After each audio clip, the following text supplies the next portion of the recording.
I welcome you all to the lecture of IOC. तो पिछले class में हम लोग बात कर रहे थे ग्रुप टू एलिमेंट्स के बारे में और हम लोग कैरेक्टरिस्टिक्स ऑफ कंपाउंड्स के बारे में बात कर रहे थे। मैंने हाइड्रोक्साइड ऑक्साइड बताया था, उनका हीटिंग इफेक्ट, सॉल्बिलिटी वगैरह बहुत सारी चीज़ों का डिस्कशन किया था और फाइनली हम हैलाइड्स में आ गए थे और I was discussing the structure of BeCl2 in the solid state, है कि नहीं। मैंने बताया था कि BeCl2 में सॉलिड स्टेट में बेरिलियम कैसा होता है, मैंने यहाँ पे बताया था। We were discussing the structure of BeCl2 in the solid state. तो ये स्ट्रक्चर बताया था मैंने, BeCl2 को सॉलिड स्टेट में जो स्ट्रक्चर था वो इस तरह से था, लीनियर चेन स्ट्रक्चर था। समझे क्या? बेरिलियम कैसा था? Every beryllium is what? Tetrahedral, 3 centre 4 electron bond थे, हाइड्रोजन बॉन्ड नहीं था। इसको डाइक्लोरो ब्रिजेस कह सकते हैं हम लोग, क्लोरीन ब्रिजेस थे इसमें। समझे क्या? Every beryllium was tetrahedral and इस केस में beryllium is no longer electron deficient. BeCl2 जो है इस वाले केस में it was no longer, this BeCl2 is no longer electron deficient. और मैंने काउंट कराया था कि अगर इस तरह से डाइक्लोरोब्रिज स्ट्रक्चर बन जाएगा तो बेरिलियम के पास प्रॉपर 8 इलेक्ट्रॉन्स आ जाएंगे, इसका ऑक्टेट क्या हो जाएगा? पूरा हो जाएगा। फिर मैंने इसके मेजरमेंट्स बताए थे, A हो गया, ठीक है, फिर उसके बाद ये θ1 हो गया और ये θ2 हो गया, मतलब chlorine beryllium chlorine bond angle बताया था θ1 and beryllium chlorine beryllium bond angle बताया था θ2, ठीक है। एंड बेरिलियम का डिस्टेंस बताया था कितना? 263 पिकोमीटर्स, राइट।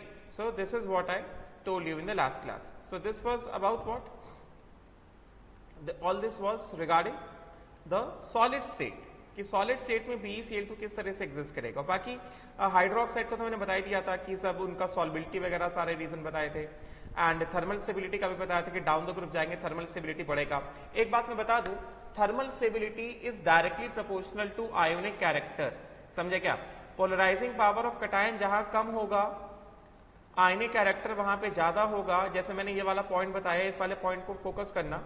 थर्मल स्टेबिलिटी जो है, ये जो मैंने बताया था, this thermal stability increases with increase in ionic character, क्योंकि अभी यहाँ पे और भी चीजें आने वाली, तो इसका हम लोग फिर से एक बार डिस्कशन हो जाएगा।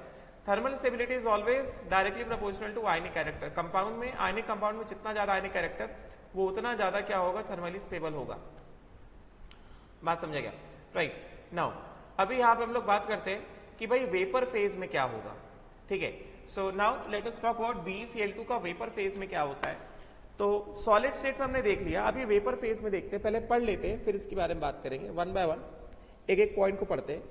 तो क्या कहा जा रहा है यहां पे, जो मैंने PDF लगाया है, ये OP टंडन का भी PDF है और NCERT का भी PDF है, ठीक है। तो वेपर फेज में क्या कहा जा रहा है? वेपर फेज में कहा जा रहा है कि in vapor phase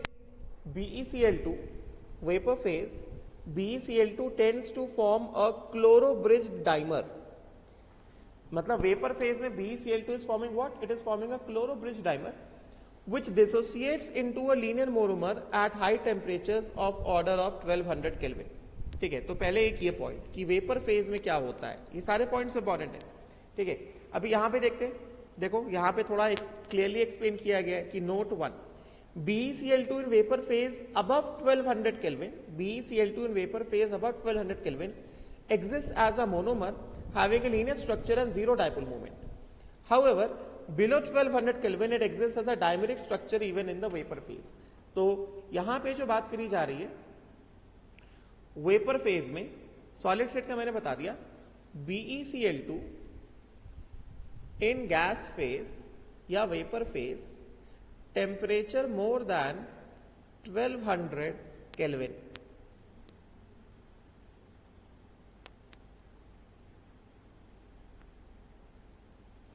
temperature more than 1200 Kelvin. तो टेम्परेचर मोर देन 1200 केल्विन में BeCl2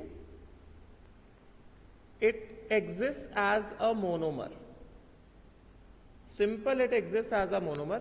और जैसा बॉन्डिंग से BeCl2 का स्ट्रक्चर निकल के आएगा, ये नॉर्मली ऐसा स्ट्रक्चर होगा। बॉन्ड एंगल कितना होगा इसमें? नॉर्मली जो स्ट्रक्चर निकल के आता है at temperature more than 1200 kelvin, this bond angle will be कितना? 180 degrees. It will be a normal bond angle which is equal to 180 degrees, 180 degrees का ये बॉन्ड एंगल है इसमें, ठीक है, BeCl2, ठीक है। तो ये क्या है, टेम्परेचर मोर देन 1200 केल्विन, ठीक है। और यहाँ पे बेरिलियम कैसा है, beryllium is sp hybridised, this is sp hybrid beryllium, ठीक है। ऑन द अदर हैंड वही same BeCl2 in the gas phase, BeCl2 in the vapour phase या गैस फेज, वेपर और gas phase at temperatures less than 1200 Kelvin, temperatures less than 1200 Kelvin, BeCl2 will exist as a chloro-bridged dimer. BeCl2 will exist as a chloro-bridged dimer. This will exist as a chloro-bridged dimer. और ये chloro-bridged dimer किस तरह से बनेगा, मतलब एक beryllium ये हो गया, we have one molecule of BeCl2 like this, and we have another molecule of BeCl2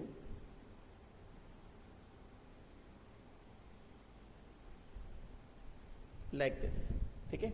और बेरिलियम के दो वेकेंट ऑर्बिटल, जैसा मैंने कल समझाया था, ठीक है। तो अभी देखना यहाँ पे क्या होगा, यहाँ पे क्या होगा, ये जो क्लोरीन है इसके पास क्या है, इसके पास जैसा मैंने कल बताया था, इसके पास लोन पेयर ऑफ इलेक्ट्रॉन्स है, समझे क्या, और इसके पास भी ये लोन पेयर ऑफ इलेक्ट्रॉन्स है। तो क्लोरीन क्या करेगा, अपना एक lone pair of electron beryllium के वेकेंट ऑर्बिटल के साथ कोऑर्डिनेट बॉन्ड फॉर्मेशन में यूज कर लेगा, और ये वाला क्लोरीन क्या करेगा, ये वाला क्लोरीन अपना लोन पेयर ऑफ इलेक्ट्रॉन दूसरे वाले बेरिलियम के वेकेंट ऑर्बिटल के साथ यूज कर लेगा, ठीक है, राइट।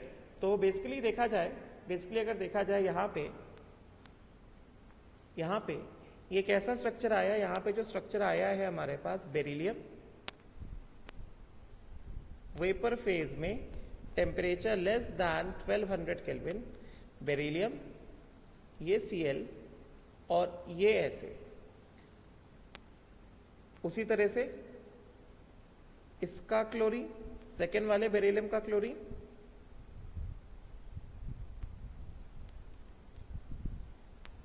ये ऐसे और ये इसको ऐसे कोऑर्डिनेट बॉन्ड दे रहा है। मैं थोड़ा ठीक से बना देता हूं, like this and coordinate bond like this, and बचा हुआ एक क्लोरीन क्या, अभी ये क्लोरीन क्या हो गया, बच गया ना, और इसका भी एक क्लोरीन ऐसा बच गया, ठीक है, राइट। तो इसके हिसाब से क्या हो जाएगा, इसके हिसाब से बचा हुआ एक chlorine will show it like this, ठीक है, राइट। तो अभी अगर हम लोग यहाँ पे बात करें BeCl2 chloro bridge dimer, this is nothing but chloro bridged dimer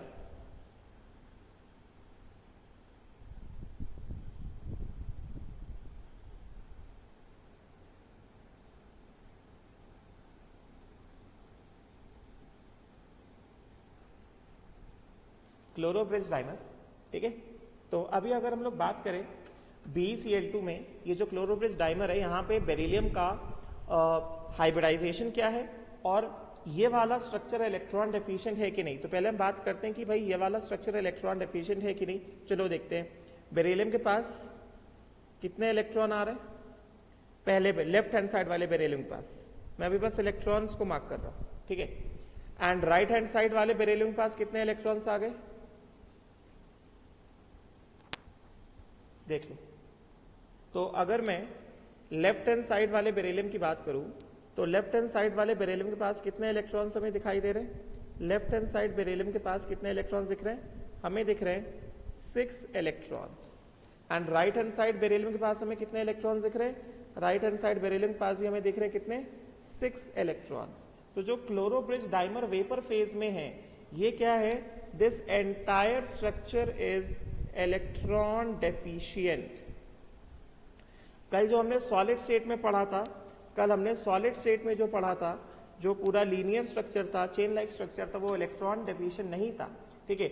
despite the fact यहाँ पे क्या है, डिस्पाइट द फैक्ट यहाँ पे ये जो बॉन्ड निकल के आया है, this is a 3 center 4 electron bond.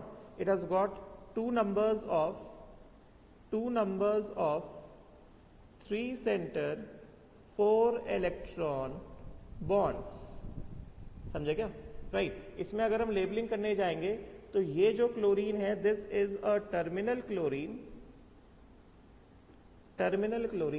Similarly ये वाला जो क्लोरीन है, this one is also a terminal chlorine. Right ये वाला जो क्लोरीन है, this is a bridged chlorine,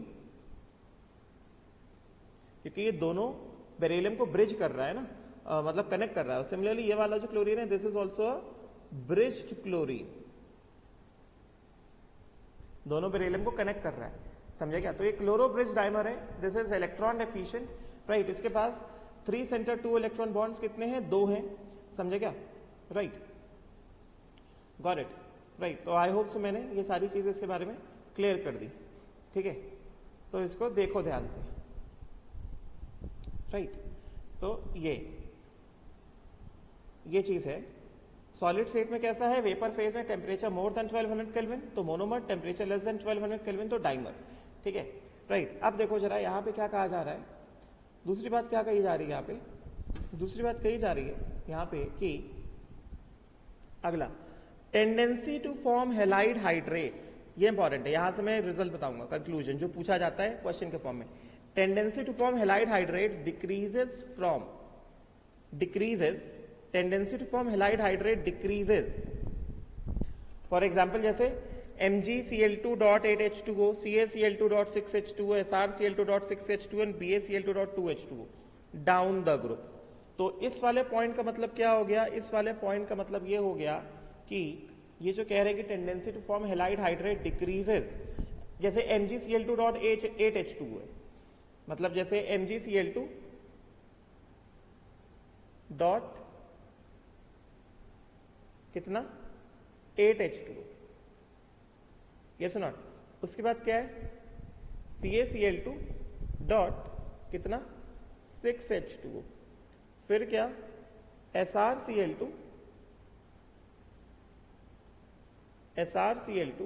dot 6H2O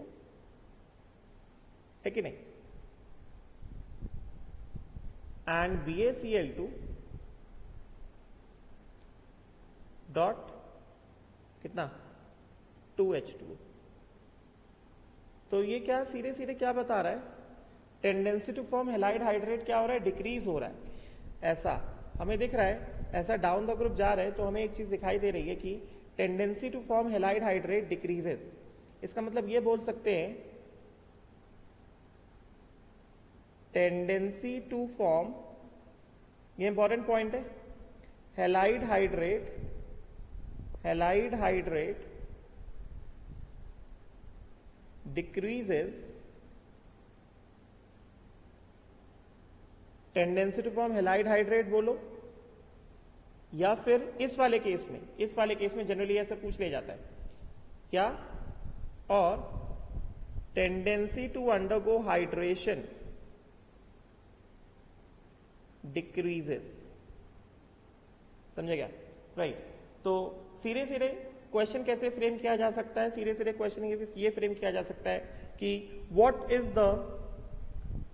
is the order of, यहां पे जैसे कि कल जो मैंने सॉल्बिलिटी का जो ऑर्डर बताया था, कल वाले केस में मैंने क्लोराइड्स का ऑर्डर नहीं बताया था. मैंने कल बताया था hydroxide, chloride and क्रोमेट्स, oxalate.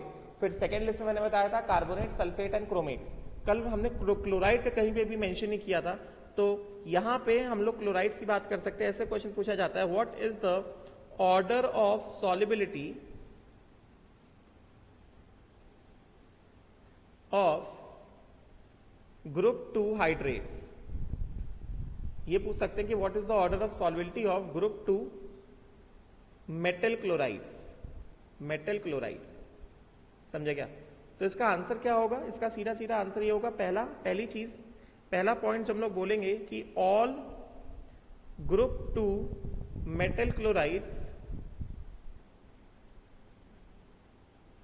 Are soluble. पहली चीज तो ये बोली जाएगी, राइट, बट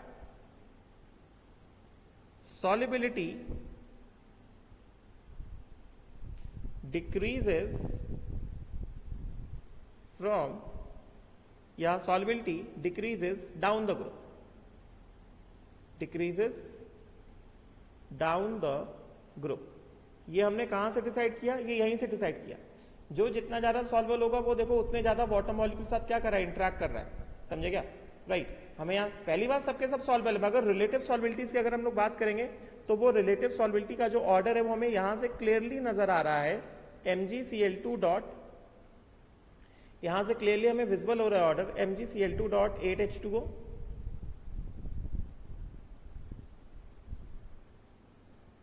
यस और नॉट। फिर क्या, CaCl2 डॉट 6H2O, फिर उसके बाद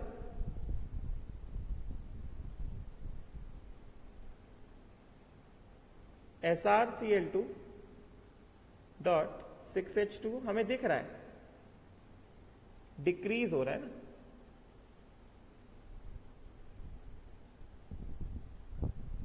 ये ऑर्डर लगभग सेम है, समझे क्या। एंड क्या, BaCl2 डॉट कितना, 2H2O। So tendency to form hydrate decreases मतलब क्या, tendency to react with mix with water decreases मतलब tendency to dissolve in water will decrease, समझे क्या, राइट। तो ये कह सकते हैं कि सॉल्युबिलिटी डिक्रीजेस, इस तरह से हाइड्रेशन डिक्रीजेस, दोनों चीजें, ठीक है। सो सॉल्युबिलिटी डिक्रीज हो रहा है और हाइड्रेशन भी क्या हो रहा है, डिक्रीज हो रहा है। हाइड्रेशन ऑल्सो व्हाट, डिक्रीजेस, ठीक है। तो this thing we can say it like this, right. Now उसके बाद नेक्स्ट देखो जरा, नेक्स्ट क्या कहा जा रहा है। नेक्स्ट ये कहा जा रहा है कि अब ये अगला वाला पॉइंट फिर देखो, हर एक स्टेटमेंट इंपॉर्टेंट है, कुछ ना कुछ डिस्कशन है उसमें। The dehydration of hydrated chloride, bromide and iodides of calcium, strontium, barium can be achieved on heating. However, the corresponding hydrated halides of beryllium, magnesium on heating suffer hydrolysis। मतलब क्या कहा जा रहा है, मतलब ये कहा जा रहा है कि the hydrated halides of, मतलब ये कहा जा रहा है that BeX2 MgX2 डॉट कितना, 8H2O, BeX2 dot NH2O, right. मतलब ये क्लोराइड ब्रोमाइड आयोडाइड है, फ्लोराइड नहीं है इसमें, X क्या है, क्लोराइड ब्रोमाइड आयोडाइड, समझे क्या। फिर उसके बाद क्या है, CaX2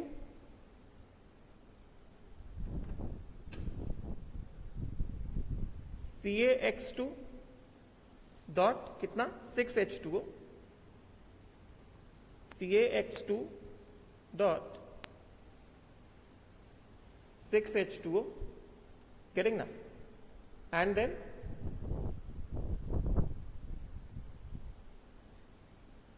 SrX2 dot 6H2O and BaX2 dot 6H2O। तो क्या कहा जा रहा है, ये कहा जा रहा है कि कैल्शियम, स्ट्रोंशियम, बेरियम के जो हाइड्रेटेड हैलाइड्स हैं इनको हीट करने पर क्या होगा, डिहाइड्रेशन होगा। मतलब जो डॉट H2O वाला पानी है ये डॉट 2H2O होगा, मतलब जो डॉट H2O वाला पानी है वो क्या हो जाएगा, रिमूव हो जाएगा। हीट किया तो क्या होगा, डिहाइड्रेशन होगा, समझे क्या। तो जैसे CaX2 डॉट 6H2O, ये क्या आ जाएगा, ये आ जाएगा CaX2 प्लस 6H2O। अगला वाला क्या है, SrX2 plus 6H2O। And next क्या है, BaX2 प्लस 2H2O। मतलब कैल्शियम स्ट्रोंशियम बेरियम के हैलाइड्स को हीट किया तो उनमें क्या होगा, डिहाइड्रेशन होगा। मगर बाकी वालों को अगर हमने हीट किया यहां पे, बाकी वालों को अगर हमने यहां पे ऐसे हीट कर दिया,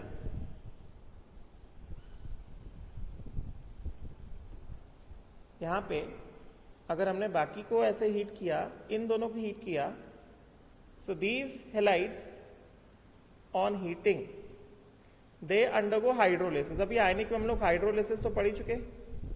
BeCl2 is a salt of weak base, BeOH whole twice and strong acid HCl। तो हीट करने पर हाइड्रोलिसिस होगा तो BeX2 क्या देगा, BeX2 देगा BeOH whole twice plus 2HX। Weak acid is what, regenerated. समझे क्या? उसी तरह से MgX2.8H2O अगर हमने इसको हीट किया तो यहां पे क्या हो जाएगा, वीक बेस रीजनरेट हो जाएगा, MgOH होल ट्वाइस, हमने पढ़ा ना hydrolysis is the reverse of neutralisation, plus कितना 2HX।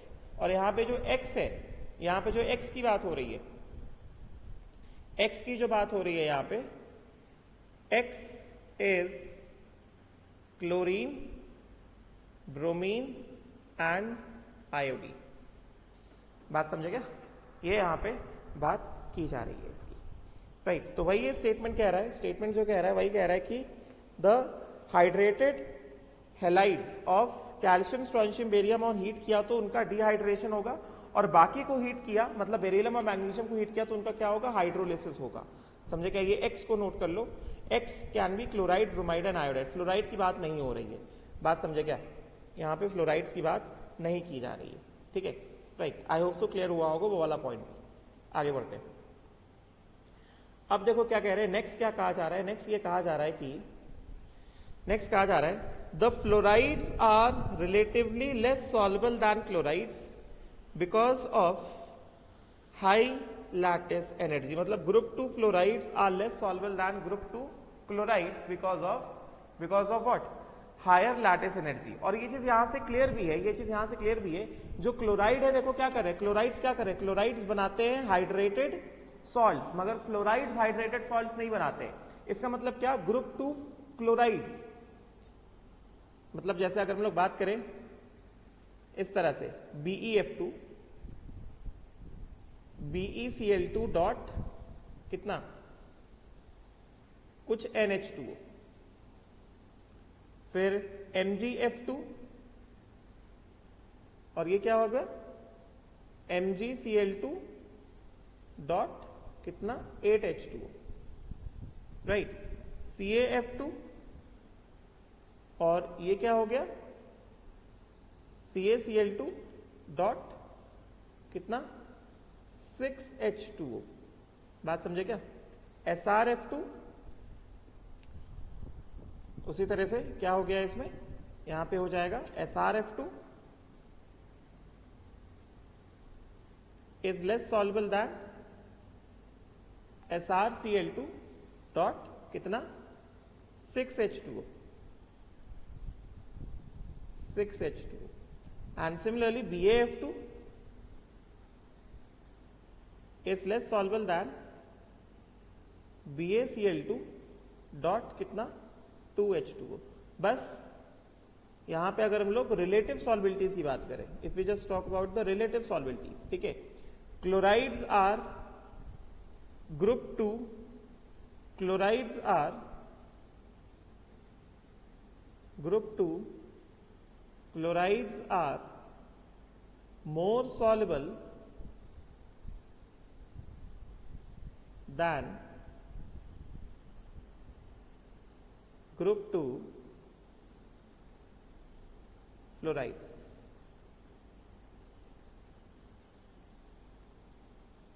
बात समझे क्या? ये अच्छा, तो हमें यहां से दिख भी रहा है कि क्लोराइड्स देखो क्या कर रही है, हाइड्रेटेड सॉल्ट्स बना रहे हैं, और फ्लोराइड्स कोई भी हाइड्रेटेड सॉल्ट्स नहीं बना रहे हैं। बस एक डिफरेंस होता है क्लोराइड्स में एक डिफरेंस होता है, ऐसा डाउन द ग्रुप जाते हैं तो सॉल्बिलिटी क्या होता है, सिर्फ क्लोराइड्स में, ओनली फॉर क्लोराइड्स, जो हमने अभी देखा, solubility of chlorides decreases down the group, decreases down the group, मगर फ्लोराइड्स में हमने क्या देखा, फ्लोराइड्स में हमने क्या देखा था, मैंने कल ही पढ़ाया है।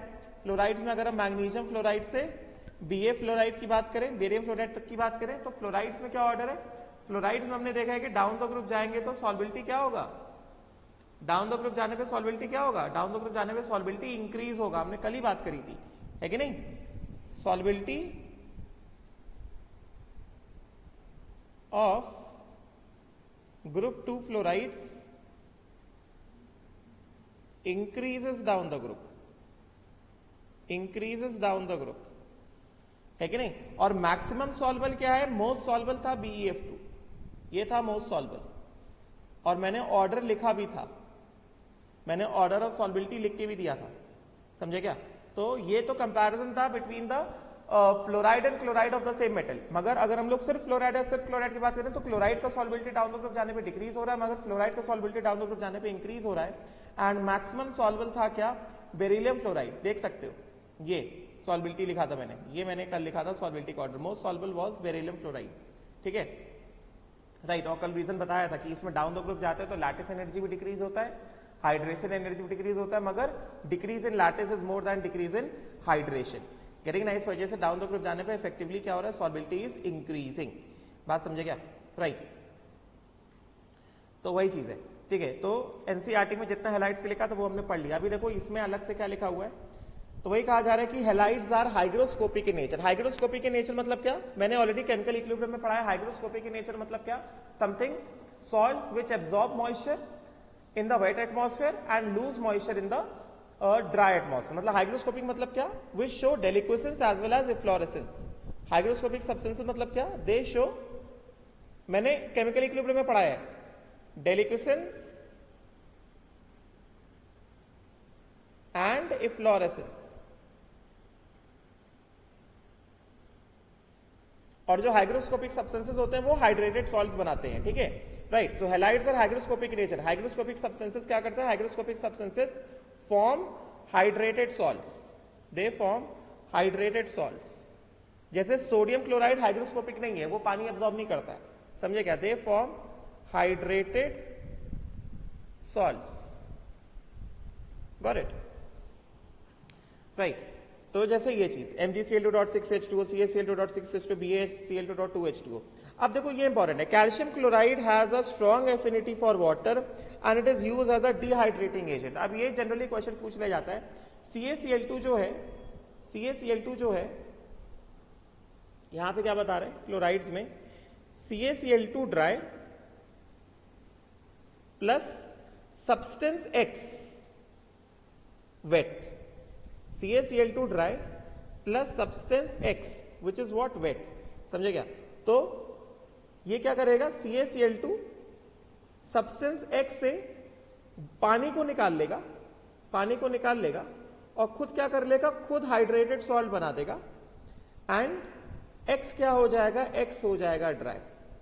CaCl2 is used as a dehydrating agent, समझेगा। dehydrating agent क्या होता है, dehydrating agent होता है something which removes the chemically combined water, something which removes the chemically combined water, समझे क्या। मतलब हम लोग इसको ऐसे कह सकते हैं, dehydrating agent something which removes the chemically combined water, मतलब यहां पे है X डॉट NH2O। सो X के साथ ये जो है ये क्या है, ये केमिकली कंबाइंड वाटर है, समझे क्या, राइट। सो ये CaCl2 जो it is a dehydrating agent, it is a dehydrating agent, और ये X क्या हो गया, ये हो गया एनहाइड्रस। X क्या बन गया, ये हो गया anhydrous, anhydrous, X becomes anhydrous in nature, ठीक है, राइट। तो दिस इज अ CaCl2 जो है, this is a dehydrating agent. Dehydrating agent क्या करता है, डिहाइड्रेटिंग रिमूव्स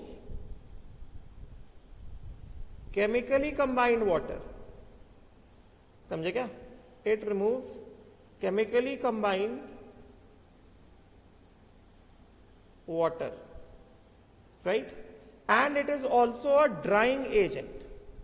देखो डिफरेंस है, ड्राइंग एजेंट क्या करता है, ड्राइंग एजेंट करता है removes moisture, removes moisture. Chemically combined water मतलब जो बॉन्डेड वाटर मॉलिक्यूल्स होते हैं। मॉइस्चर मतलब क्या, जो वेट पार्ट होता है। जैसे टेबल पे पानी पड़ा है कि नहीं, उसमें CaCl2 डाल दो तो पानी सूख जाएगा, मगर टेबल पे जो पानी पड़ा है वो केमिकली कंबाइंड थोड़ी है, वो वेट सरफेस है। गेटिंग ना? So it is a dehydrating agent as well as it is a drying agent, समझे क्या? एंड सेकेंडली CaCl2 जो है, CaCl2 is used for drying, it is used for drying basic gases only.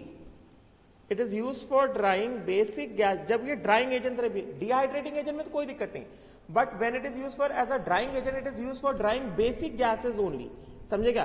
क्यों ऐसा? क्योंकि suppose करो we have CaCl2, suppose करो we have CaCl2 dry and we have a gas Y which is wet. तो ये CaCl2 क्या करेगा? CaCl2 पानी को रिमूव कर देगा, CaCl2 पानी को रिमूव कर देगा, CaCl2 removes moisture, removes what? Moisture. और ये मॉइस्चर को किस तरह से रिमूव करेगा? CaCl2 प्लस कितना? 2H2O, और क्या करेगा? खुद बेस बना लेगा, CaOH whole twice plus 2HCl, HCl gas के फॉर्म में निकल जाएगा, तो क्या बनेगा? ये बनेगा CaOH whole twice, CaOH whole twice, समझे क्या? Which is a base. तो इसीलिए कह रहे हैं ये गैस जो है should be basic gas, should be a basic gas. जिस गैस को ड्राई करने के लिए यूज हो रहा है CaCl2 is use for drying basic gases only. जैसे example ammonia, ammonia is a basic gas, समझे क्या? CaCl2 is use for drying basic gases only. क्यों ऐसा? ऐसा इसलिए क्योंकि जब it is use as a drying agent, मतलब जब वो पानी रिमूव कर रहा है, डिहाइड्रेटिंग एजेंट नहीं, when it is use as a drying agent, तो वो जब वेट गैस से जब पानी रिमूव कर रहा है तो क्या बना रहा है? बेस बना रहा है, CaOH होल ट्वाइस। तो अगर गैस बेसिक है तो कैल्शियम हाइड्रोक्साइड और बेसिक गैस में रिएक्शन नहीं होगा, समझे क्या? क्यों ऐसा? Because calcium hydroxide and basic gas, calcium hydroxide खुद भी क्या है? बेस है। दे डू नॉट रिएक्ट, ये रिएक्ट नहीं करेंगे, दे डू नॉट रिएक्ट, समझे क्या? ऑन दी अदर हैंड अगर हमने एसिडिक गैस ले लिया और वेट एसिडिक गैस को अगर हमने CaCl2 के साथ हमने ड्राई करा दिया, तो उस केस में क्या होगा? उस केस में CaOH होल ट्वाइस जो बेस बनेगा वो एसिडिक गैस के साथ क्या करेगा? उसके साथ कंबाइन कर जाएगा, एसिड बेस रिएक्शन कर देगा, समझे क्या? तो CaCl2 जब वो ड्राइंग एजेंट तरह यूज हो रहा है, CaCl2 is use for drying only basic gases जैसे अमोनिया। क्यों ऐसा? क्योंकि ड्राइंग के प्रोसेस में कैल्शियम हाइड्रोक्साइड बनेगा and this calcium hydroxide base है and this base will not react with the basic gas, समझे क्या? On the other hand if acidic gas is used, acidic gas जैसे कोई सा भी एसिडिक गैस पकड़ लो, जैसे SO3 इज यूज्ड, तो उस केस में क्या होगा? CaOH होल ट्वाइस ड्राइंग के समय CaOH होल ट्वाइस जो बेस बना है वो SO3 के साथ रिएक्ट करके सॉल्ट बना लेगा कैल्शियम सल्फेट, बेस जो फॉर्म हो गया और ये एसिडिक गैस, गेटिंग ना?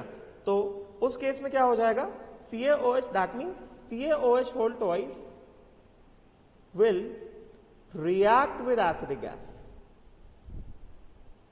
तो वो ड्राइंग का पर्पस ही खत्म हो गया ना, ड्राइंग का पर्पस ही नहीं रहा। हमें क्या करना है? बस गैस से मॉइस्चर रिमूव करना है, हमें गैस को रिएक्ट थोड़ी कराना है, समझे क्या? तो इसीलिए therefore CaCl2 is used for drying only basic gases, जिससे कि रिएक्शन ना हो प्रोडक्ट कैल्शियम हाइड्रोक्साइड और गैस के बीच में, ठीक है? अगर हमने एसिडिक गैस को ड्राई करा दिया CaOH होल ट्वाइस के साथ, CaCl2 के साथ, तो ड्राइंग के समय जो CaOH होल ट्वाइस बनेगा वो क्या करेगा? वो एसिडिक गैस के साथ रिएक्ट करके सॉल्ट बना लेगा। इस वजह से हम लोग एसिडिक गैस को ड्राई नहीं करते हैं। Therefore acidic gases are not dried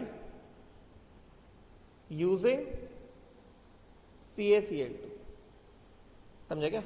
only basic gases are dried using CaCl2। I hope so clear हो चुका होगा ये वाला पॉइंट भी, ठीक है, राइट, ये मैंने बता दिया, ठीक ना। चलो अब आगे बढ़ते हैं हम लोग। लेट अस सी कि आगे क्या लिखा हुआ है।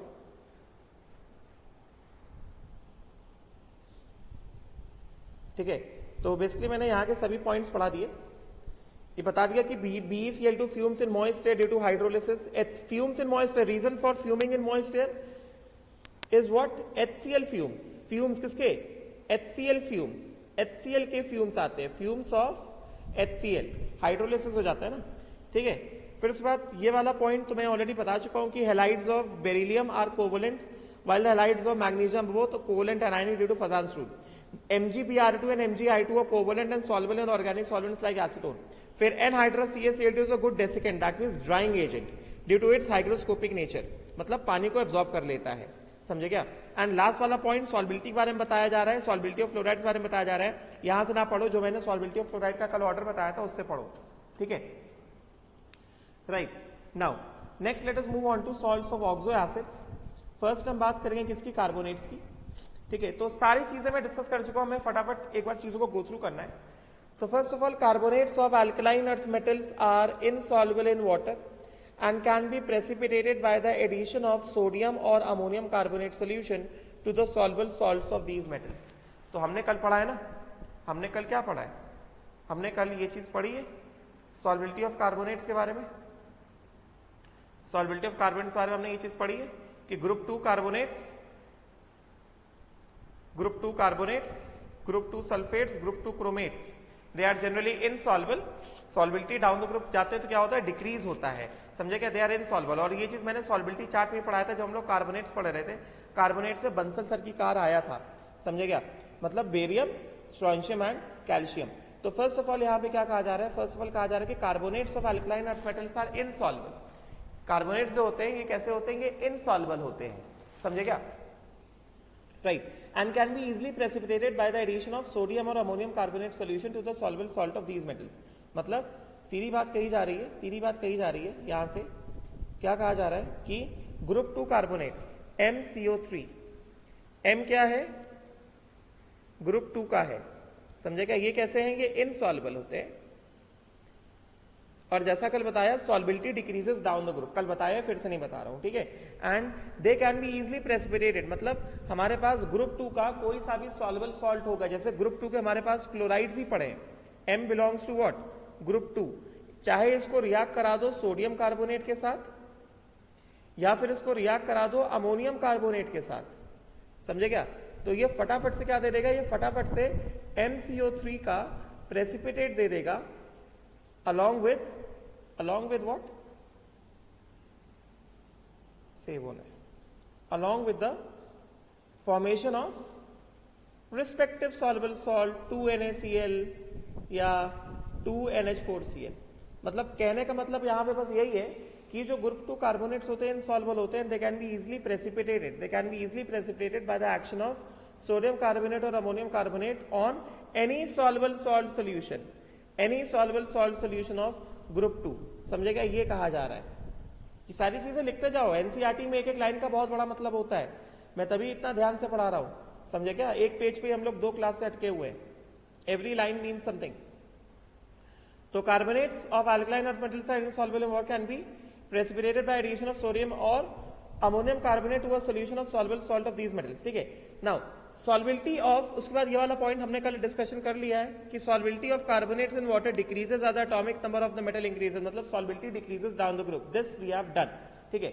उसके बाद हीटिंग इफेक्ट में मैंने पढ़ाया था all carbonates of group 2 decompose on heating to give carbon dioxide and oxide, मतलब ग्रुप 2 के सभी कार्बोनेट्स, ग्रुप 2 के सभी carbonates, all carbonates of group 2, वो चाहे ये हीटिंग इफेक्ट में पढ़ाया था BeCO3, MgCO3, CaCO3, SrCO3 and BaCO3, heating effect में पढ़ाया था। इन सब को हीट करोगे तो ये सब के सब क्या देंगे? अपने अपने मोनोऑक्साइड देंगे, MgO, CaO, SrO या BaO प्लस सबके सब क्या देंगे? CO2 गैस देंगे, ठीक है।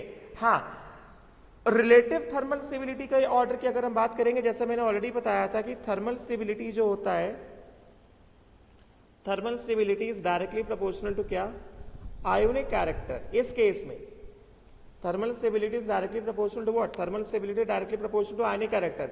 अब यहाँ पे हाइड्राइड में मत ले आना, हाइड्राइड का थर्मल स्टेबिलिटी का ऑर्डर अलग था। हाइड्राइड में थर्मल स्टेबिलिटी के बारे में जाएंगे तो डाउन द ग्रुप हाइड्राइड में थर्मल स्टेबिलिटी डिक्रीज हो रहा था, हाइड्राइड्स एकदम अलग था, मैंने पहले बताया था। हाइड्राइड्स में थर्मल स्टेबिलिटी का ऑर्डर क्या था, हाइड्राइड में थर्मल स्टेबिलिटी का ऑर्डर इस तरह से था, LiH, NaH, CaH, sorry KH, RbH, CSH, ये हाइड्राइड में था। उसी तरह से यहां पे BeH2, MgH2, CaH2, SrH2, मैंने पहले बताया था कि हाइड्राइड एकदम अनोखा चलता है, and BaH2। This was the order of thermal stability, thermal stability order of hydride, जिसका रीजन बताया था। ये small size cation, small size anion का रीजन है। डाउन द ग्रुप जा रहे तो स्टेबिलिटी क्या हो रहा है, डिक्रीज हो रहा है। ये ऑर्डर था थर्मल स्टेबिलिटी ऑफ हाइड्राइड्स का। यहाँ पे हम हाइड्राइड्स की बात नहीं कर रहे, यहाँ पे हम इन जनरल बात कर रहे हैं, जैसे सल्फेट हो गया, कार्बोनेट हो गया, हाइड्रोक्साइड हो गया, इन सब सॉल्ट्स के लिए, इन सब सॉल्ट्स के लिए thermal stability directly proportional to what, ionic character. किस तरह के सॉल्ट्स के लिए, फॉर हाइड्रोक्साइड हो गया, कार्बोनेट हो गया, समझे क्या, सल्फेट हो गया, राइट, नाइट्रेट हो गया, इन सब सॉल्ट्स के लिए थर्मल स्टेबिलिटी, बाइकार्बोनेट्स हो गया, इन सब सॉल्ट्स के लिए thermal stability directly proportional to ionic character. Not for hydrides, not for hydrides, not for hydrides. Hydrides के लिए ये ऑर्डर नहीं होता, हाइड्राइड्स के लिए ऑर्डर एकदम अलग है। डाउन द ग्रुप जाते हैं थर्मल स्टेबिलिटी डिक्रीज होता है फॉर हाइड्राइड्स, समझे क्या, right. CO3, SrCO3, SrCO3, SrCO3, SrCO3, SrCO3, SrCO3, SrCO3, SrCO3, SrCO3, SrCO3, SrCO3, SrCO3 and BaCO3। yes, thermal stability क्या, increases, relative order of thermal stability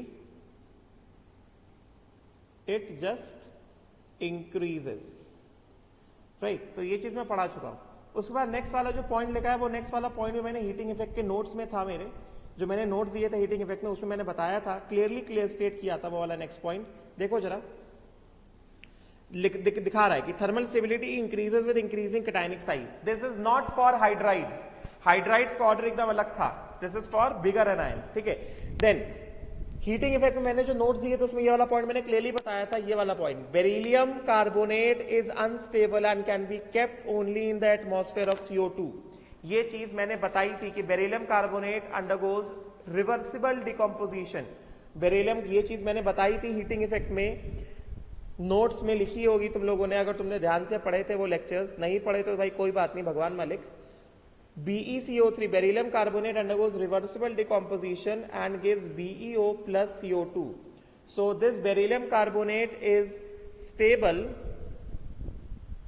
in atmosphere of CO2, क्योंकि अगर CO2 का atmosphere होगा तो एक तरह से ये वाला कंसेंट्रेशन ज्यादा है, एंड ली शार्टेलियस प्रिंसिपल के हिसाब से क्या आ जाएगा, बैकवर्ड शिफ्ट आ जाएगा, और डिकॉम्पोजिशन क्या हो जाएगा, डिकॉम्पोजिशन सप्रेस हो जाएगा। एनसीईआरटी में लिखा है, मतलब ये क्वेश्चन पूछा जा सकता है, ये ध्यान से पढ़ना है। Beryllium carbonate is stable in the atmosphere of CO2, very important बात, समझे क्या। Beryllium carbonate is stable in the atmosphere of CO2, CO2 के एटमॉस्फेयर में ये कैसा है, हाईली स्टेबल है। तो कार्बोनेट्स के बारे में जितनी बातें पढ़ी थी वो सारी बातें मैंने तुम्हें बता दी, ठीक है। फिर सल्फेट्स के बारे में, सल्फेट्स के बारे में क्या पढ़ा था हमने, ग्रुप 2 सल्फेट्स। चलो देखते हैं एक बार कि सल्फेट्स के बारे में क्या बताया जा रहा है। सल्फेट्स के बारे में कह रहे हैं कि sulphates of alkaline earth metals are white solids and stable towards heat, मतलब ग्रुप 2 के sulphates do not decompose on heating, ये चीज मैंने हीटिंग इफेक्ट में भी पढ़ाया था। उसके बाद बेरिलियम सल्फेट, सल्फेट बारे में हमने कल ही पढ़ा था, डाउन द ग्रुप जाते हैं तो क्या होता है, सॉल्बिलिटी डिक्रीज होता है, तो वही चीज बताई जा रही है, कल ही बताया था, तो बार बार नहीं बता रहा हूं। Beryllium sulphate and magnesium sulphate are easily soluble in water, the solubility decreases from calcium sulphate to barium sulphate, मतलब दो सल्फेट सॉल्युबल है, MgSO4 एंड BeSO4। तो यहाँ पे जो हमने कल देखा था, कल के नोट्स में, इस चीज को ऐड कर लो सल्फेट्स के बारे में। ये जो होते हैं सल्फेट्स, दे आर, ये वाले दोनों sulphate, beryllium sulphate, magnesium sulphate, ये कैसे हैं? सॉल्युबल है।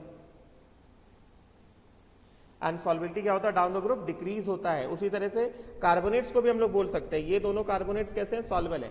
बाकी देखो जब मैं सॉल्बिलिटी चार्ट पढ़ा रहा था तो बंसल सर की कार कार्बोनेट में भी आया था, सल्फेट में भी आया था, क्रोमेट में भी आया था, ठीक है, बंसल सर की कार, मतलब ये सब कैसे होते हैं? इनसॉल्युबल होते हैं। सॉल्बिलिटी डाउन द ग्रुप जाते हैं तो डिक्रीज होता है, ठीक है। तो ये चीज, ये भी थोड़ा लिख सकते हो कि हाँ भाई ये भी सॉल्युबल है, ठीक है, राइट। तो ये सारी बातों को ध्यान रखने की जरूरत है, जो जो चीजें मैं बता रहा हूं, ठीक है, राइट। फिर उसके बाद फिर वो रीजन बता रहे हैं जो मैंने कल ऑलरेडी बता दिया रीजन, कि greater hydration enthalpies of beryllium and magnesium ions overcome the lattice enthalpy factor and therefore their sulphates are soluble in water. तो बेरिलियम और मैग्नीशियम के सल्फेट्स क्यों सॉल्युबल होते हैं? बेरिलियम और मैग्नीशियम के सल्फेट्स इसलिए सॉल्युबल होते हैं because of greater hydration enthalpies which can exceed the lattice enthalpy. मतलब एक तरह से बेरिलियम और मैग्नीशियम सल्फेट्स के लिए, बेरिलियम यहां पे क्या बताया जा रहा है? बेरिलियम और मैग्नीशियम सल्फेट्स के लिए क्या बताया जा रहा है? ये बताया जा रहा है कि hydration energy solubility because He मतलब hydration energy is more than lattice energy. That is why BeSO4 and MgSO4 are soluble. मगर बाकी सब सॉल्युबल नहीं होते क्योंकि डाउन द ग्रुप जाते हैं तो लैटिस एनर्जी इंक्रीज होता जाता है और हाइड्रेशन एनर्जी डिक्रीज होता जाता है। इस वजह से बाकी सबका सॉल्युबिलिटी डाउन द ग्रुप क्या होता है? डिक्रीज होता है, ठीक है। फिर नाइट्रेट्स की हम बात करेंगे। तो फर्स्ट ऑफ ऑल नाइट्रेट्स मैंने सॉल्बिलिटी चार्ट में भी पढ़ाया हुआ है, all nitrates are soluble. Nitrate के जितने भी सॉल्ट्स होते हैं सब के सब नाइट्रेट्स कैसे होते हैं? वाटर सॉल्युबल होते हैं। अच्छा, सल्फेट में एक पॉइंट मिस हो गया, शायद इसमें नहीं लिखा है। ऑल्दो सब के सब सल्फेट्स कैसे होते हैं? ऑल्दो सब के सब sulphates they are stable towards heat, मगर in general heating of sulphate मैंने पढ़ाया था, हीटिंग ऑफ ग्रुप 2 सल्फेट्स वैसे स्टेबल टुवर्ड्स हीट है, बट हीट करने पर कभी ना कभी तो डिकम्पोज होगा ना। ऐसा थोड़ी कि हीट करोगे तो डिकम्पोज ही नहीं होगा, किसी ना किसी टेम्परेचर पे तो डिकम्पोजिशन होगा। तो हीटिंग ऑफ सल्फेट की अगर हम बात करें तो किस तरह से heating of group 2 metal sulphate, heating of group 2 metal sulphate, तो MSO4 जनरल फॉर्मूला MSO4 होता है ना। M क्या है? Beryllium, magnesium, calcium, strontium and barium, समझे क्या? तो अगर हमने इसको हीट कर दिया तो ये क्या देगा? ये देगा metal oxide, mono oxide plus SO2 plus half O2। ये मैंने हीटिंग इफेक्ट में पढ़ाया है, ठीक है। एंड सिंस जैसे मैंने ऑलरेडी बता दिया कि for ions like carbonate, sulphate है कि नहीं, नाइट्रेट, इन सब के लिए since thermal stability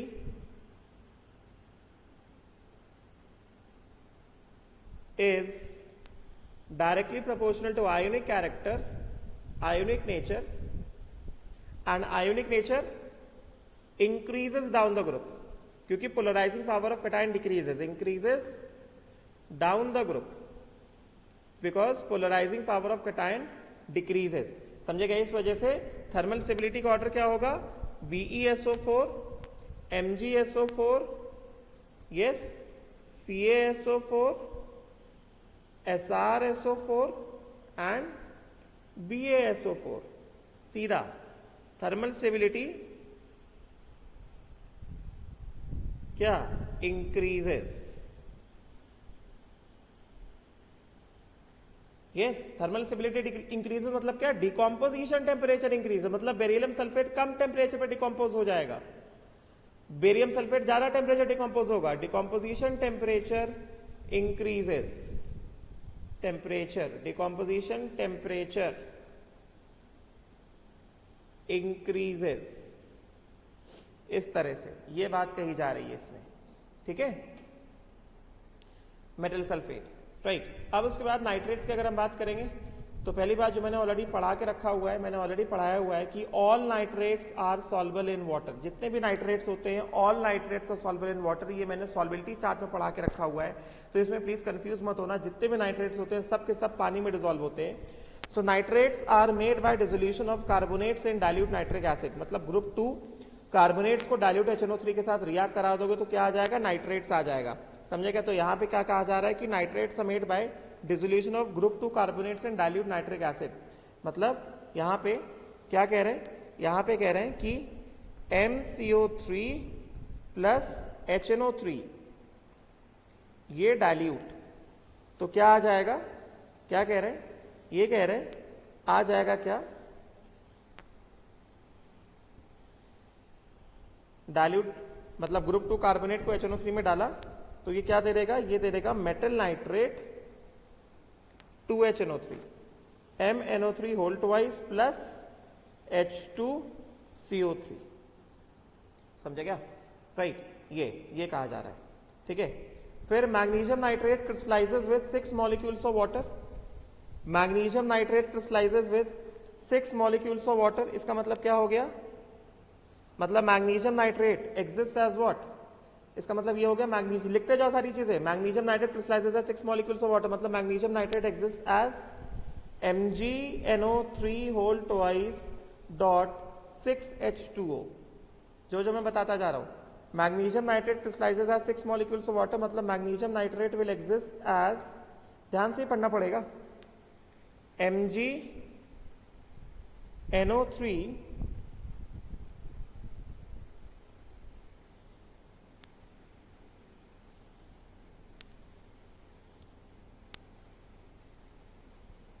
whole twice dot 6H2O। ये कह रहे हैं magnesium nitrate, right. Where as barium nitrate crystallizes as anhydrous salt only। मतलब barium nitrate will exist as what, BaNO3 whole twice only. ये हाइड्रेट नहीं बनाता है, ये इंपॉर्टेंट पॉइंट है ये, समझेगा? इसका मतलब फिर से क्या दिख रहा है, इसका मतलब फिर से ये दिख रहा है, this again shows what, decreasing tendency to form hydrate with increasing size and decreasing hydration enthalpy. Down the group जाते हैं तो एक्सटेंट ऑफ हाइड्रेशन क्या होता है, डिक्रीज होता है ना। तो नाइट्रेट बारे में यही बताया जा रहा है, यही चीज बता रहे हैं नाइट्रेट के बारे में कि नाइट्रेट्स में MgNO3 whole twice dot 6H2O से, मतलब बीच में सारे कैल्शियम स्ट्रॉन्शियम आ गया, और barium nitrate BaNO3 whole twice, इस तरह से। ठीक है, तो ऐसे जाएंगे तो ये बेरियम नाइट्रेट कैसा है, एनहाइड्रस रहता है। ठीक है, ये हाइड्रेटेड सॉल्ट नहीं बनाता, मतलब ये हाइग्रोस्कोपिक नहीं है। बेरियम नाइट्रेट एनहाइड्रस रहता है, मतलब बेरियम नाइट्रेट कैसा, हाइग्रोस्कोपिक नहीं है। समझेगा? ये एनहाइड्रस के फॉर्म में ही रहेगा। ठीक है, barium nitrate is not hygroscopic. ऐसे भी क्वेश्चन पूछ सकते हैं, हाइग्रोस्कोपिक मतलब तो मैंने बता दिया, this is not hygroscopic,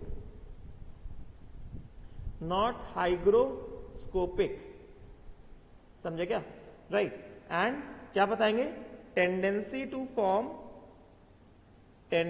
to form hydrates decreases due to decrease in hydration extent। HYD मतलब हाइड्रेशन एक्सटेंट या enthalpy of hydration, extent of hydration या एंथैल्पी ऑफ हाइड्रेशन। समझेगा? Right.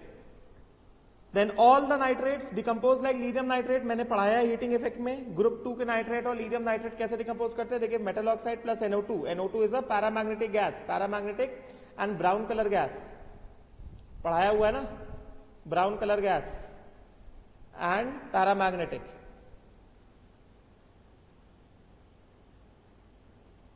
Paramagnetic and brown colour gas, beryllium, magnesium, calcium, strontium, barium. समझे क्या है ना, oxygen gas is also evolve. फिर उसके बाद ये वाला एक कटिंग लगाई है मैंने, ये ओपी टंडन की है, कभी कभी पूछ लेते हैं, तो इसके बाद देख लो एक बार। Beryllium also forms basic nitrate in addition to the normal salt. Basic nitrate is a covalent compound, मतलब beryllium nitrate it also forms what, basic beryllium nitrate. Basic beryllium nitrate का फॉर्मूला देख लो, Be4ONO3 whole 6। Beryllium also forms basic beryllium nitrate. Just look at the formula of basic beryllium nitrate, ठीक है, right. I hope so clear हो गया होगा, कोई doubt नहीं आया होगा। आगे बढ़े, राइट नाउ। अब उसके बाद नेक्स्ट जो है, अभी नेक्स्ट पेज में ये मैंने कुछ ओपी टंडन के इंपॉर्टेंट चीजें लगा रखी हैं, इसको बस पढ़ लेते हैं हम लोग एक बार। सिंपल चीजें मगर कुछ कुछ क्वेश्चंस पूछ ले जाते हैं। फिर ये difference between alkali and alkaline earth metal, ये मैं पढ़ाऊंगा नहीं, तुम लोग खुद से पढ़ोगे, ठीक है। फटाफट से एक बार देख लेते हैं। पहले कार्बाइड वाला देख लेते हैं। कार्बाइड वाला मैं वाटर में ऑलरेडी पढ़ा चुका हूं, तो जल्दी से एक बार गो थ्रू कर लेते हैं हम लोग कार्बाइड्स को। तो क्या कह रहे हैं कि with the exception of beryllium other metals when heated with carbon form acetylides. मैंने बताया था कि ग्रुप 2 के सब्सटेंसेस क्या फॉर्म करते हैं, एसिटिलाइट फॉर्म करते हैं, समझे क्या। These carbides are acetylides and on hydrolysis they give what, acetylene. और बेरिलियम क्या फॉर्म करता है, बेरिलियम फॉर्म करता है मीथेनाइट, है कि नहीं। मैंने पढ़ाया था ना, बेरिलियम फॉर्म करता है मीथेनाइट, वाटर में पढ़ाया था। Beryllium forms methanide because of diagonal relationship with aluminium. Aluminium भी मीथेनाइट फॉर्म करता है, ये भी मीथेनाइट फॉर्म करते हैं, समझे क्या, राइट। बाकी एस ब्लॉक के ग्रुप 1 ग्रुप 2 वाले क्या फॉर्म करते हैं, एसिटिलाइट फॉर्म करते हैं। ग्रुप 2 में एक्सेप्शन क्या है, ग्रुप 2 में मैग्नीशियम क्या फॉर्म करता है, मैग्नीशियम फॉर्म्स प्रोपाइनाइड। प्रोपाइनाइड ये भी मैंने पढ़ा चुका हूं। प्रोपाइनाइड को पानी में डालोगे तो प्रोपाइन आता है, right. Then these carbides, group 2 के कार्बाइड्स हैव डिस्टॉर्टेड, अभी इसकी बात नहीं करेंगे, इसकी बात नहीं करेंगे, चलो देख लो, अभी सॉलिड स्टेट में एनीवेज पढ़ लेंगे, बस देख लो, रीड कर लो कि they have got distorted sodium chloride structure where M+2 replaces Na+ and acetylide ion replaces Cl-, ये सॉलिड स्टेट में आएगा, ठीक है। Then magnesium acetylide on heating changes into magnesium propynide. Magnesium propynide on hydrolysis evolves what, प्रोपाइनिन, propyne, ठीक है। और ये मैंने बताया था, right. Then when BeO is heated with carbon, a brick red color carbide of the formula Be2C is formed. This on hydrolysis evolves methane which is known as methanite. तो यहाँ पे नई चीज देखी, beryllium methanide is what, brick red color. Beryllium methanide is brick red color. मैं देखो red से underline कर रहा हूँ, beryllium methanide is brick red color। और इसको पानी में डालोगे तो क्या आता है, मीथेन आता है, वाटर में पढ़ा चुका हूँ। It has got anti fluoride structure, ये भी पढ़ेंगे हम लोग सॉलिड स्टेट में, ठीक है। अभी नोट इंपॉर्टेंट है, यहां से क्वेश्चन पूछते हैं कि भैया साइनामाइड क्या होता है, समझे क्या, और नाइट्रोलिम क्या होता है, यहां से क्वेश्चन आता है, ये इंपॉर्टेंट है, इस वजह से इसका कटिंग लगाया मैंने। तो क्या कहा जा रहा है, कैल्शियम कार्बाइड मतलब क्या, CaC2। कैल्शियम कार्बाइड मतलब क्या, CaC2, calcium acetylide is a industrial product. It is use for the production of acetylene and nitrolim, ये इंपॉर्टेंट है।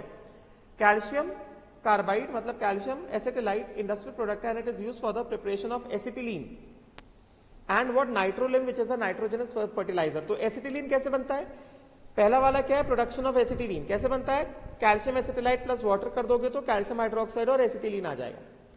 एंड नाइट्रोलिम फर्टिलाइजर कैसे बनता है, important, very important reaction second वाला, calcium carbide plus nitrogen at 1375 kelvin gives CaCN2 plus carbon.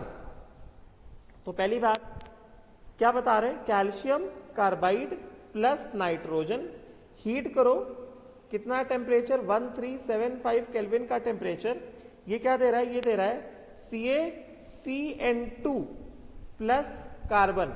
तो first of all this mixture is known as nitrolim, इस मिक्सचर को बोलते हैं नाइट्रोलिम। अच्छा, अब अगर हम लोग इंडिविजुअल बात करें तो ये CaCN2 क्या होता है, CaCN2 this is calcium, this is CaCN2, this is calcium cyanamide. CaCN2 जो है, इसके बारे में इंपॉर्टेंट चीजें हैं, दिस CaCN2 जो है दिस इज कैल्शियम साइनामाइड, समझे क्या। CaCN2 जो है ये क्या है, ये है कैल्शियम साइनामाइड है, समझे क्या। CaCN2 is calcium cyanamide, right. This is Ca+2 and CN2 पे क्या, -2. CaCN2 is calcium cyanamide, right?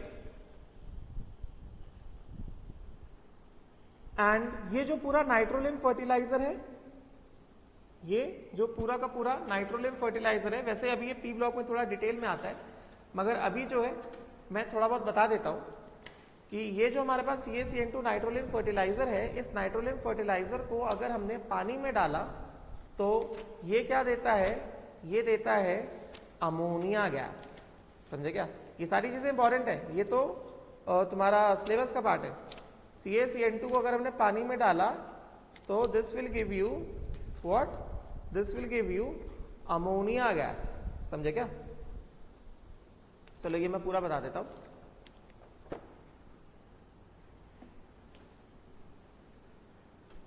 यहां पे we have calcium cyanamide and water, sorry calcium cyanamide and carbon. Calcium cyanamide and carbon collectively क्या बोलते हैं? Calcium cyanamide and carbon को हम लोग कलेक्टिवली बोलते हैं क्या चीज? Nitrolim as a fertiliser. CaCN2 क्या है? कैल्शियम साइनामाइड है, ठीक है। अब यहां पे अगर हमने, अब देखो, अब ये जो है कैल्शियम साइनामाइड को, इंपॉर्टेंट चीज बता रहा हूं, ये पूरा का पूरा कैल्शियम साइनामाइड को अगर हमने पानी के साथ रिएक्ट कराया, ये देखो इंपॉर्टेंट है, ये कैल्शियम साइनामाइड को अगर हमने पानी के साथ रिएक्ट करा दिया, so this gives calcium hydroxide plus urea NH2CO NH2। Calcium cyanamide को अगर पानी के साथ रिएक्ट कराया, so this gives calcium hydroxide plus urea. Urea is another nitrogen fertilizer.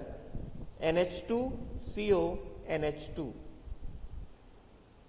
NH2CO NH2। यहां से क्वेश्चन आता है, देख लो ध्यान से। This first of all nitrolim जो है, नाइट्रोलिम जो है ये पूरा नाइट्रोलिम जो है, this is a nitrogen fertilizer, this is a nitrogen fertilizer. समझे क्या? CaCN2 को बोलते हैं क्या? Calcium cyanamide. फॉर्मूला क्या है? फॉर्मूला क्या है? फॉर्मूला है CaCN2। समझे क्या? ध्यान रहे, CaCN2 है, CaCN होल ट्वाइस नहीं है, ये कैल्शियम साइनाइड है। This is calcium cyanide. हम बात करें कैल्शियम साइनामाइड की, this is calcium cyanide. Difference को ध्यान में रखो, ये कैल्शियम साइनाइड है, हम बात करें कैल्शियम साइनामाइड की। फॉर्मूले में डिफरेंस है, समझे क्या? अब ये कैल्शियम साइनामाइड जो इसको पानी में डाला तो क्या देता है? Calcium hydroxide plus urea. This is urea, this is another nitrogen fertilizer, this is another nitrogen fertilizer, urea. समझे क्या? ये दूसरा नाइट्रोजन फर्टिलाइजर है, बात समझे? राइट। एंड अब अगर हमने यहां पे क्या कहेंगे इसको, हाँ, अब अगर हमने यहां पे इस यूरिया पे, ये जो यूरिया आया है, इस यूरिया पे,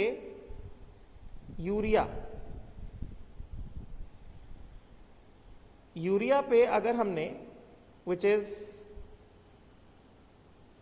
NH2CO NH2, अगर हमने इस पे पानी डाला, अगर हमने इस पे पानी डाला तो ये देगा हमें, this will give us ammonia gas, important है ये, plus CO2 gas. Ammonia gas plus CO2 gas. समझे क्या? क्योंकि अमोनिया गैस है, बेस है,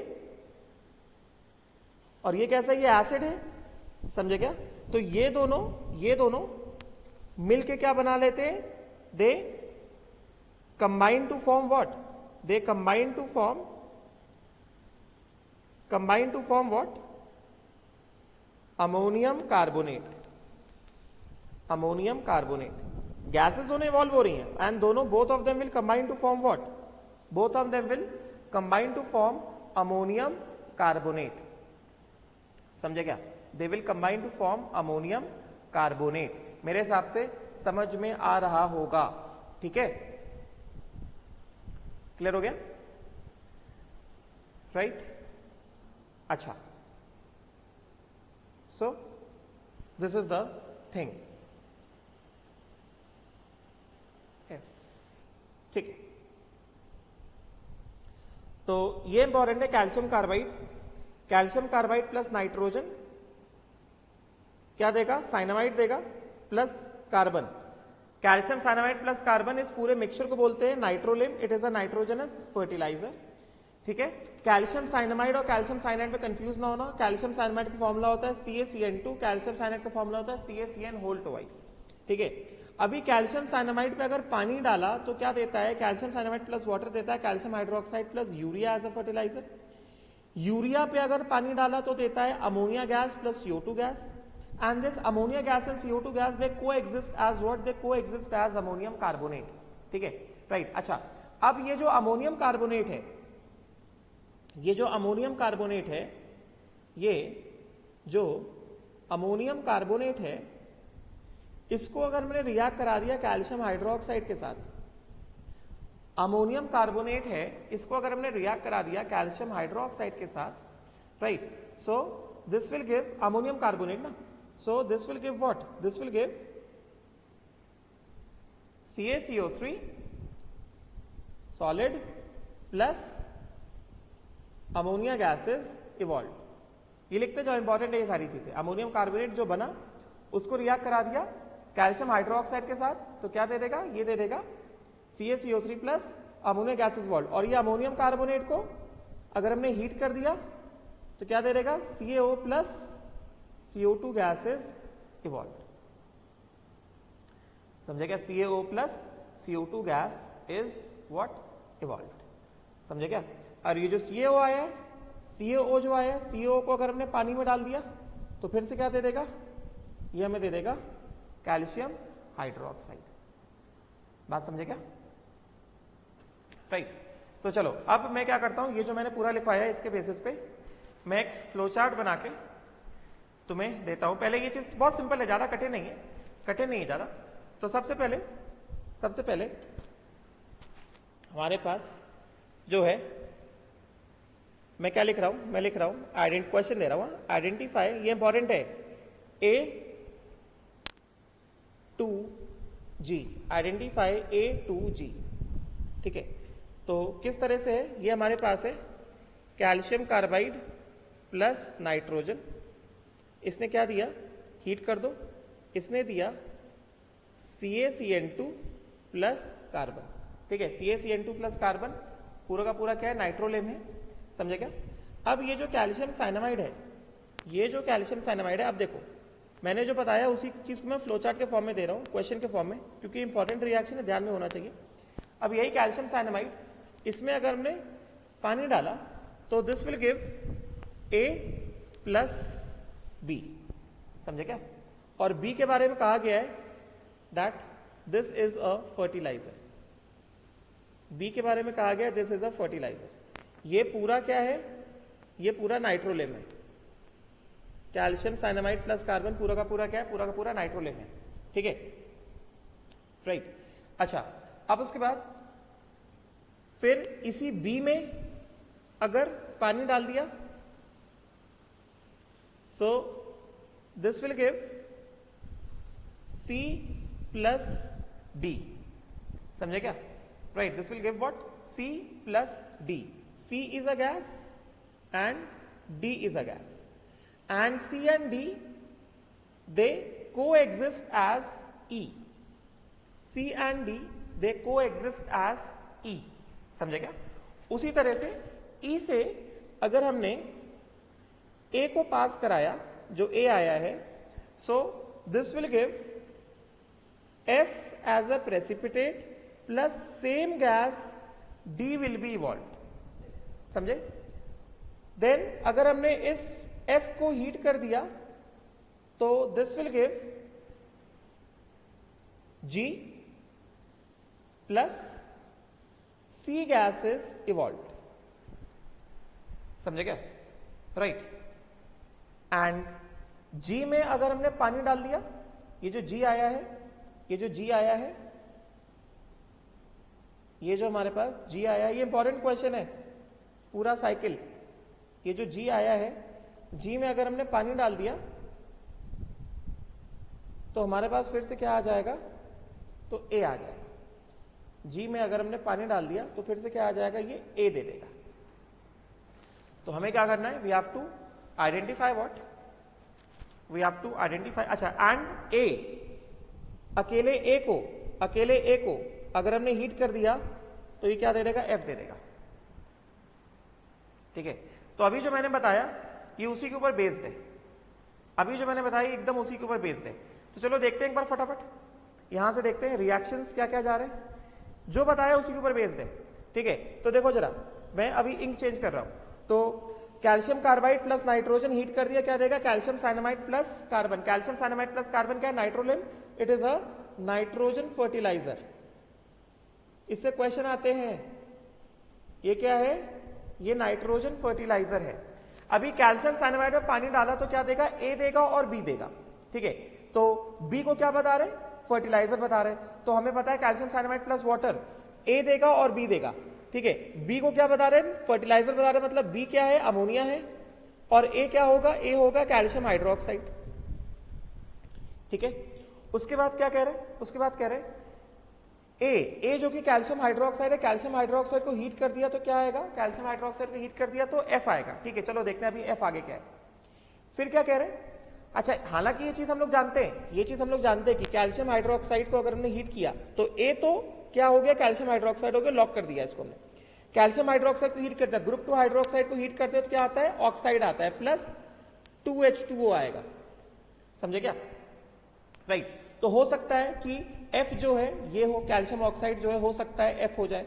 ठीक है, क्योंकि वाटर को तो कोई लेटर दिया नहीं गया, तो हो सकता है F, ये अभी थोड़ा डाउट है। चलो देखते हैं आगे क्या होता है। राइट, अभी बी एज अ फर्टिलाइजर में पानी डाला तो क्या दे रहा है, C दे रहा है और D दे रहा है। C के लिए चलो मैं एक हिंट दे देता हूं, C जो है, यहां पे मैं C के लिए हिंट दे देता हूं, C जो है, चलो ठीक है, तो C और D में से एक CO2 होगा, सॉरी ये जो यूरिया है ना, अमोनिया थोड़ी है, B जो है यूरिया है, क्या है, B is urea, NH2CO NH2, समझे क्या, राइट। फिर यूरिया में पानी डाला तो दो गैसेस आएंगे C and D will coexist as E, समझे क्या। तो C और D में से एक CO2 होगा और एक अमोनिया होगा, ammonia plus CO2 will give what, अभी C और D का पक्का नहीं पता चला है, C और D में से कौन CO2 है कौन अमोनिया है। ठीक है, तो चलो अभी इसको ऐसे लिखते हैं, पता चल गया CO2 अमोनिया है। E क्या है, C and D will combine to give what, ammonium carbonate, NH4 whole twice CO3।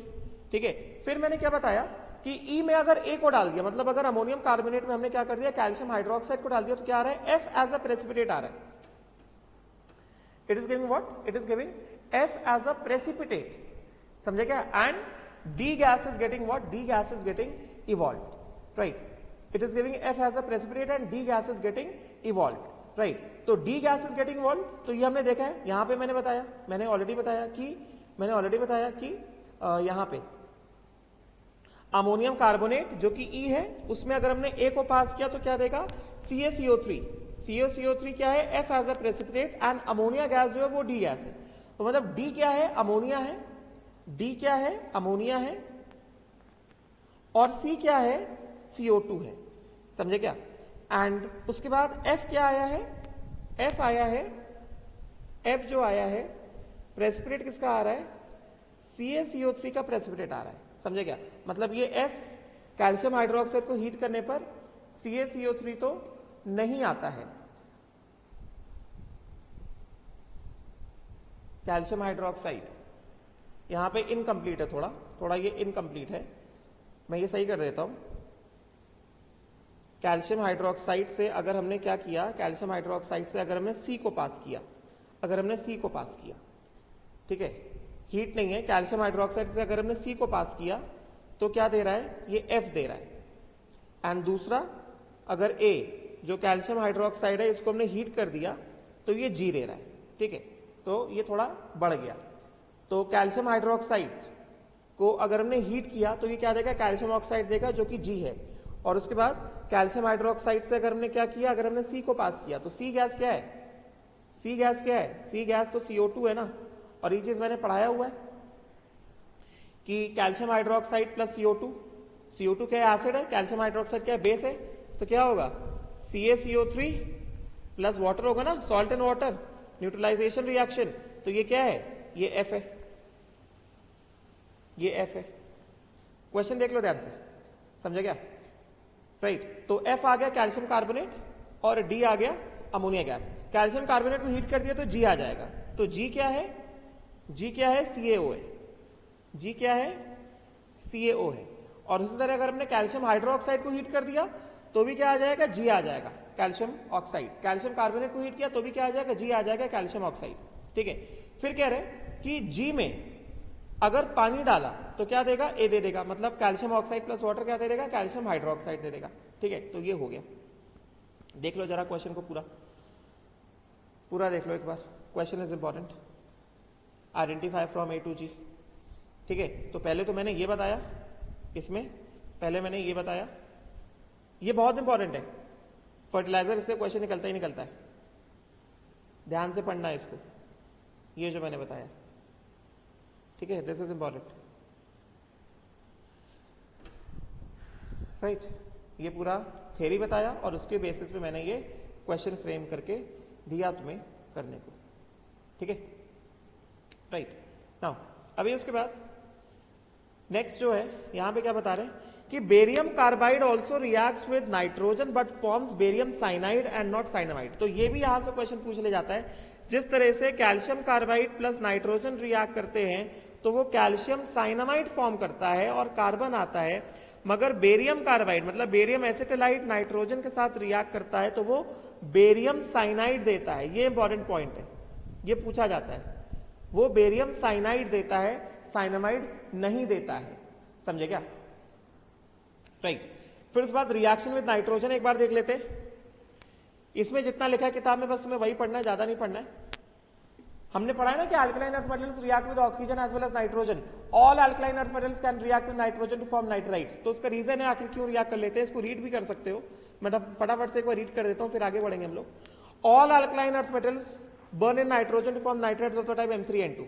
The ease of formation of nitrite decreases from beryllium to barium. This is in contrast to alkali metal where only Li3N is formed. ठीक है, because nitrogen molecule is very stable, it requires very high energy to form N-3 ion. The large amount of energy comes from the large amount of lattice energy evolved when the crystalline solid is formed. कौन, ये nitrite. The lattice energy is particularly high because of the high charges on M+2 and N-3 ion. इस वजह से attraction ज्यादा होता है तो lattice high होता है। तो जब ये स्ट्रॉन्ग लैटिस वाला कंपाउंड बनता है तो बहुत लार्ज एनर्जी रिलीज होता है, यानी जो इतना लार्ज एनर्जी रिलीज होता है ये नाइट्रोजन को नाइट्राइट में बनाने में हेल्प करता है। ठीक है, ये बताया जा रहा है। B3N2 beryllium nitride has a covalent character while other nitrides are non-volatile and their ionic crystalline solid. Important, beryllium nitride is covalent while other are non-volatile and ionic crystalline solid. Nitrites plus water डाल दोगे तो क्या देगा, metal hydroxide plus ammonia देगा, ये मैं पढ़ा चुका हूं पहले ही। ठीक है, फिर difference between alkaline earth metals and alkali metals, तो ये देख सकते हो एक बार, ये पढ़ लेना, राइट। और ये टेबल अब मैं नहीं पढ़ा रहा हूं, मैं सब पढ़ा चुका हूं, इलेक्ट्रॉनिक कॉन्फ़िगरेशन, ये सारी चीजें। ठीक है, एंड लास्ट में रिड्यूसिंग पावर है, लास्ट में जो लिखा है, लास्ट में रिड्यूसिंग पावर लिखा है। ठीक है ना, लास्ट में रिड्यूसिंग पावर लिखा हुआ है, इसको तुम लोग ध्यान से पढ़ सकते हो, ये पूरा table, right. You can just read this table properly, important.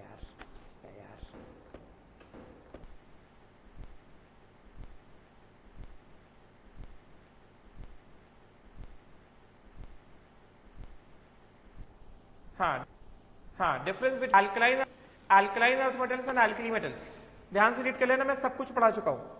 ठीक है, ये सारी चीजें हम लोग टेक्स्ट बुक में पढ़ चुके हैं, ये तुम्हें रीड करना है ध्यान से, रीड पॉइंट्स ऑफ, ये लास्ट में क्या लिखा है, लास्ट में रिड्यूसिंग पावर लिखा है। ठीक है, तो इसको रीड कर लेना, मैं इसको रीड नहीं कर रहा हूं, ये मैं पढ़ा चुका हूं ऑलरेडी। ठीक है, फिर नेक्स्ट पेज में आते हैं, ये मैंने पढ़ा दिया है, ये मैंने पढ़ा दिया है, ये मैंने पढ़ा दिया है कि alkaline earth metal hydroxide in water increases down the group. ये रीजन देखो जरा, among alkaline earth metal hydroxide the anion being common. The cationic radius will influence the lattice enthalpy.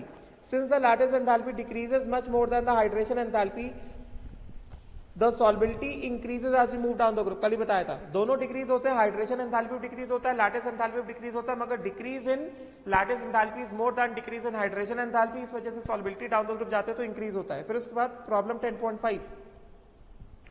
Why does solubility of alkaline earth metal carbonate lions being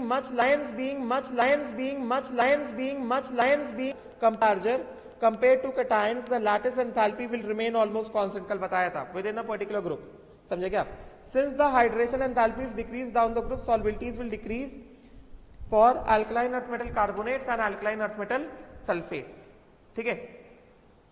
अब हमारे पास बच जाता है anomalous behavior of beryllium, diagonal relationship between beryllium and aluminium and some of the important compounds. ठीक है, compounds में ज्यादा तो नहीं है, तुम्हें दिख रहा है कि बस एक पेज ज्यादा और बचा है, तो ये जो है ये मैं अब कल पढ़ाऊंगा. ठीक है, कल ये वाला ग्रुप 2 जो है ओवर हो जाएगा. ठीक है, right. So will stop here. Thank you.